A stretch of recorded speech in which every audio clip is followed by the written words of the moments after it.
Salut à tous, c'est Saiyan. Aujourd'hui, je vais vous parler du pouvoir du titan assaillant, du pouvoir de Eren Yeager, et plus exactement, du dernier épisode de SNK. C'est parti!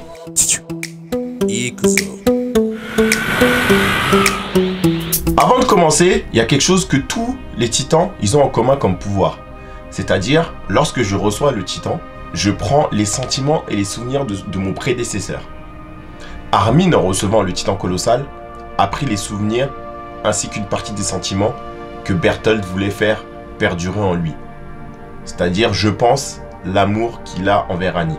Sinon, pourquoi il irait voir Annie, tout lui raconter en tenant un coquillage dans la main?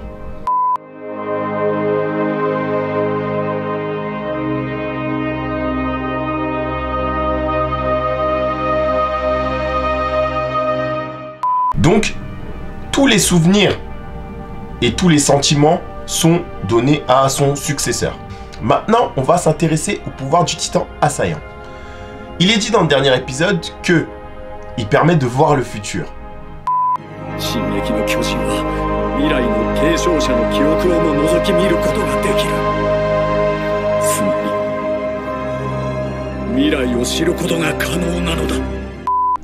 En fait, pas exactement. Le détenteur du titan assaillant peut, comme tous les autres titans, voir les souvenirs de son prédécesseur. Sauf que, en voyant ces souvenirs, il peut carrément se déplacer dans le temps. C'est-à-dire se déplacer au moment du souvenir et apparaître en songe au prédécesseur. Je ne sais pas si vous connaissez l'effet papillon. L'effet papillon, c'est un film avec Ashton Kutcher, où lorsqu'il lit son journal intime, il arrive à se retrouver dans ses souvenirs et à changer le passé. Et ben c'est à peu près pareil avec le titan assaillant. Il peut retourner dans les souvenirs de son prédécesseur et interagir avec lui. C'est une sorte de voyage dans le temps. Rappelez-vous, à la fin de la saison 3, l'histoire a marqué son tournant lorsqu'on a vu le passé du père de Eren, Grishka Yeager. Et on a fait la rencontre du titan assaillant en la personne de Eren Kruger. Eren Kruger, à ce moment-là, dit une phrase pour le moins insolite. Je vous l'ai déjà dit dans d'autres vidéos, mais il parle de Armin et Mikasa, qui, normalement, arrivent longtemps après dans le futur.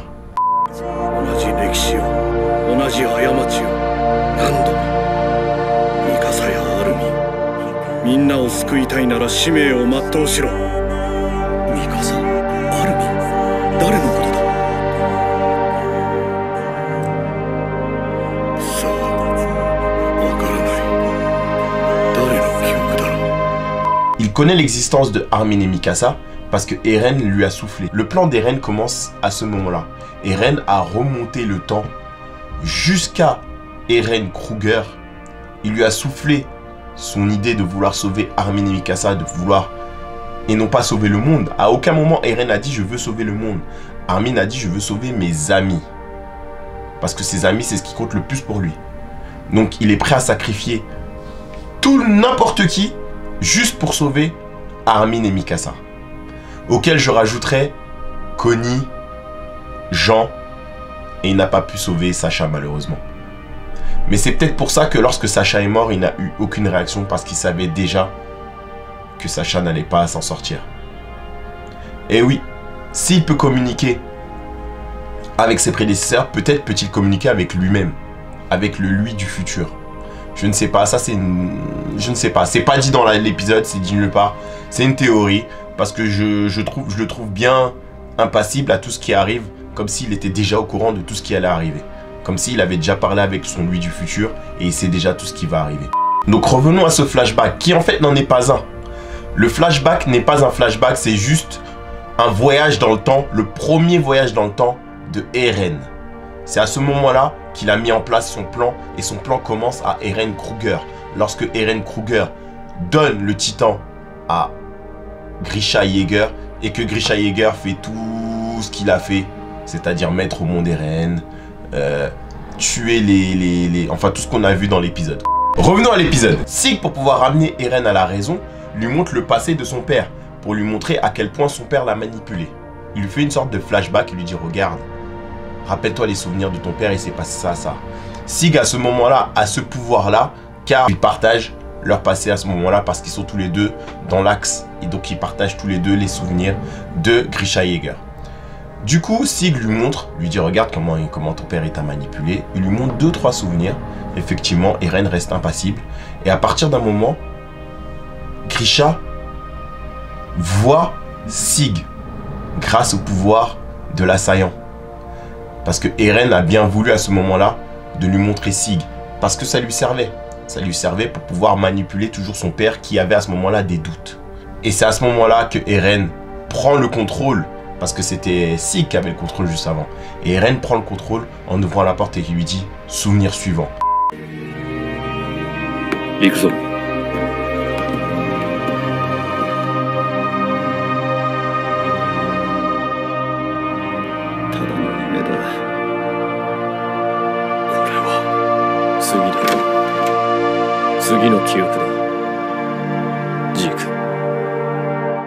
Et à partir de là, Eren lui montre que non, il n'a jamais été manipulé par Grisha.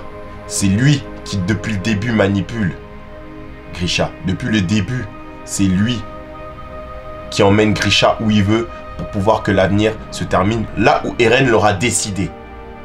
Parce que tout ça fait partie de son plan. Et Sig s'en rend compte petit à petit.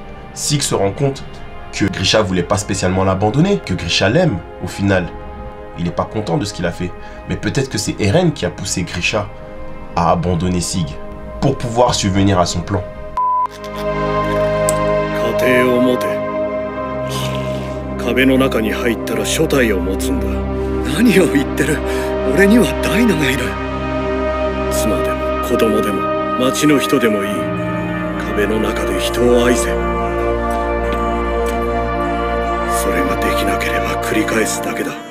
Et Sig commence à s'en rendre compte. Il se rend compte que, en fait, Grisha, c'est pas un mauvais bougre. Du coup, depuis la fin de la saison 3, Eren avait mis en place son plan grâce au pouvoir du titan assaillant.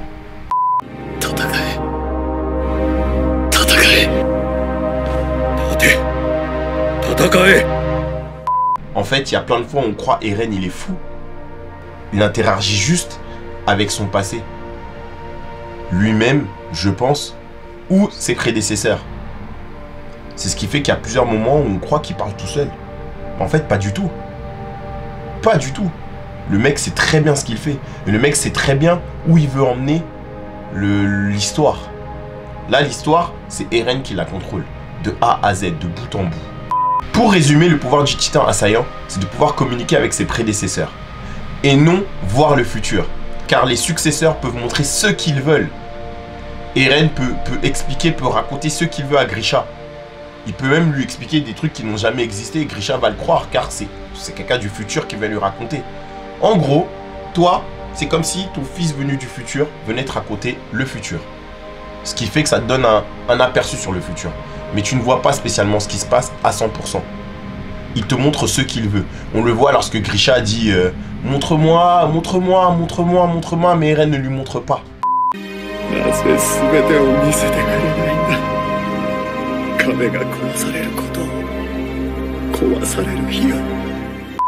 Eren lui montre ce qu'il veut lui montrer pour pouvoir le manipuler et l'emmener là où il veut. Voilà le pouvoir du titan assaillant que je trouve très bien trouvé et très intelligent. Voilà, c'est la fin de cette vidéo. J'espère que j'ai pu éclaircir quelques zones obscures. Si tu n'as pas compris, dis-le moi en commentaire. On peut en discuter en commentaire. Si jamais toi tu as un autre avis, dis-le moi car moi c'est ma vision des choses. C'est mon interprétation. Donc du coup, moi c'est ce que j'ai compris. Ça se trouve que toi tu l'as mieux compris, donc tu l'auras mieux expliqué. En tout cas, dis-le en commentaire. Et n'oublie pas de liker, partager, commenter, abonne-toi et active la cloche pour plus de vidéos avec Saiyan de la RDB. Allez, salut! Hey, n'hésitez pas à lâcher un pouce bleu la famille. Abonnez-vous et activez la cloche pour plus de vidéos avec Saiyan de la RDB. Allez, salut!